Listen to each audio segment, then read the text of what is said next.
Gli adulti di domani a confronto con i giovani politici di oggi. È il teatro dell'Ops a ospitare l'incontro Democrazia e Impegno Civico davanti agli studenti delle classi del triennio del Liceo Galilei di Silvazzano Dentro, un ciclo di incontri che la scuola propone per il quarto anno.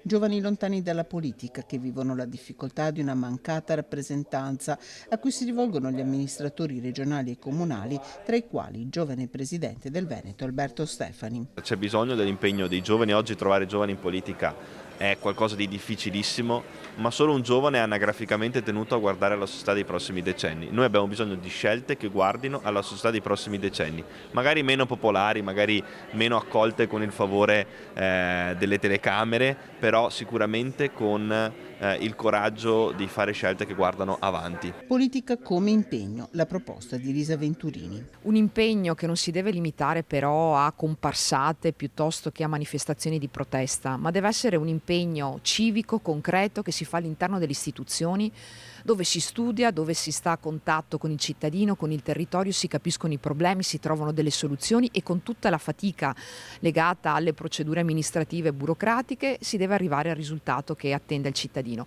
Questo va insegnato a mio avviso ai giovani. Una democrazia degna di questo nome non può non avere cura delle fragilità. Il saluto ai giovani ospiti del direttore generale dell'Ops, Don Roberto Ravazzolo, una struttura che offre una casa a 600 persone con disabilità, che prima dell'incontro il governatore del Veneto ha conosciuto.